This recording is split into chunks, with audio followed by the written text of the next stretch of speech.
What you don't know is that, in a nutshell, there were many events that led up to the Constitutional Convention of 1787. Steve? Okay, the first of these events was the taxes.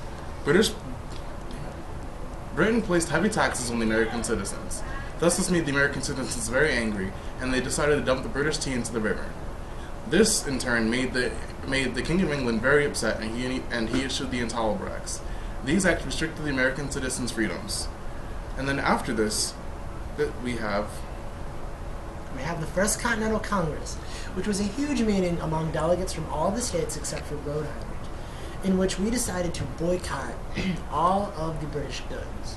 And this leads us to the Battle of Lexington and Concord, often referred to as the shot heard around the world.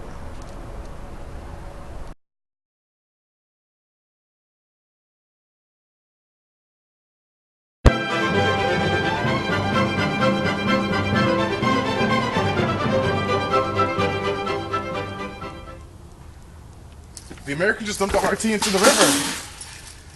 Who did this? Jefferson and Adams led this, sir. Get them!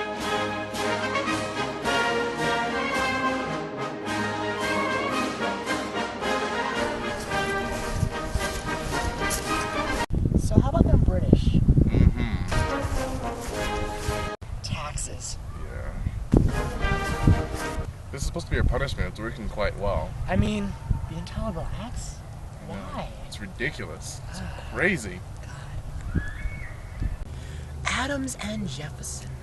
I do believe it was you two who started the Boston Tea Party. We're here to kidnap you. Yes. What? Get them! Alright, stop. What? What's that? Over there! See them. They're right over there. Get them. My brother! Ah! Oh!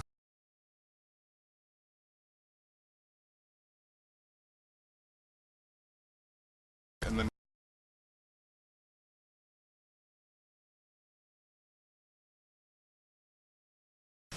My fellow Americans, we're gathered here today at the Second Continental Congress with some very important matters to discuss on our hands. As we all know, the recent events of Lexington and Concord have come across quite strongly. It's been referred to as the shot heard around the world. Truly an epic battle, and I think it's time that we need to retaliate. I believe we all do, and I think it's time that we sign a declaration of war. Tracking back, all the way back, 20-some years ago to the French and Indian War, this is where the... So this has been quite a lot, trading expansion, war with the British. The fur trade's been good and all, and the Native Americans have been helping us, but I think it's time to fall back a little bit. Indeed. In which we, at the time being on the side of the British, we did in fact win, but the giant debt that ensued was placed upon us as a heavy burden. And it started out small, Stamp Act, Sugar Act, small taxes that we were alright with. We could pay them, and we were fine, but over the course of, I'd say roughly, it's been how many years? 10, 11? The Intolerable Acts came around, and that's just... should have listened. But they didn't. It's gonna be their punishment. It's been too much, and the king did not like our response to it.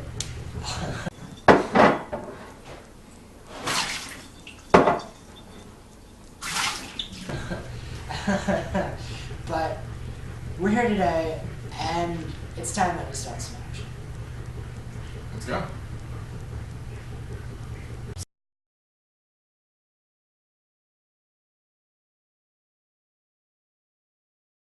So in the last meeting, we discussed boycotting, we agreed to it, and we also discussed our grievances against the king and everything he's done wrong.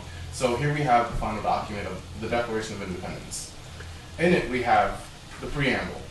We have why he should listen to us and why he should just listen to us and what he's done wrong to us. Then we have the second part of all the things he actually has done wrong, the grievances. Then finally we have the third part saying basically that we're going to war and that we're separating ourselves from him. So.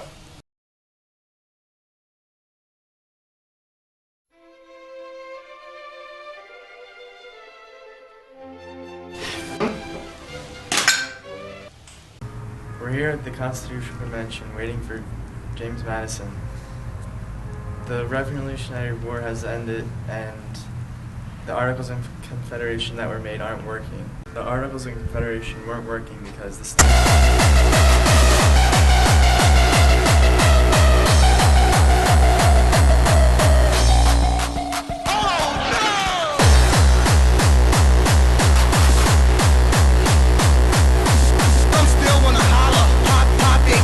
weren't represented properly. The states, between the states there was a different form of money. Every state had to agree for the amendments to get passed. I think I hear him coming now.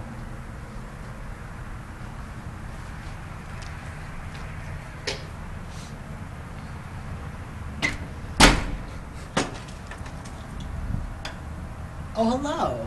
Hello. Can I ask you some questions? Sure. I just got finished with quite the day, but I suppose I can spare a moment. Come over here. Do you think the Constitution will last throughout the ages? The Constitution itself, I'm pretty sure it's going to last because of all the hard work put into it.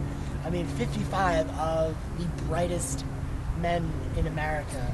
We obviously, we did a good job, not to pat myself on the back.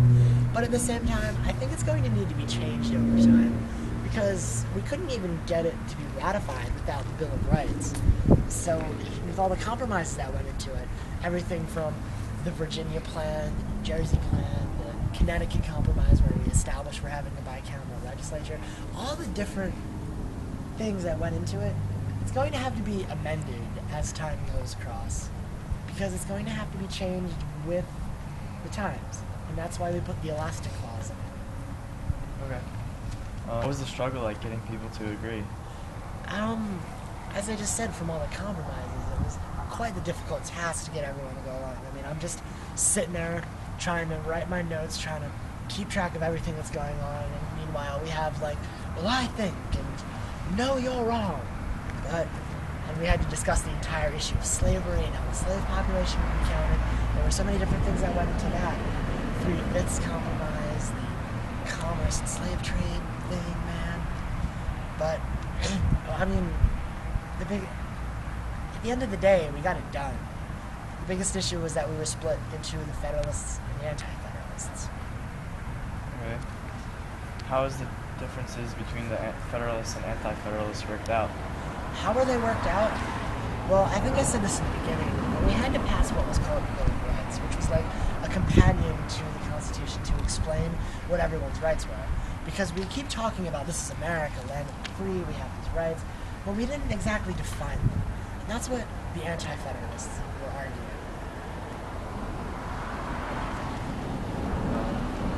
Do you remember what Ben Franklin said? Ben Franklin. Something about this Constitution being perfect, but not quite perfect. What do you think about that? Very wise words coming from a man like that. I really doubt that there is a single man in this nation who's garnered more respect than Ben Franklin. And I think that he's right, but he's not right. I mean, the first thing that I said was that it's going to need to be changed over time. So that kind of makes it not perfect. But the fact that we could have worked this hard for this long for a single document, this truly is going to be a milestone in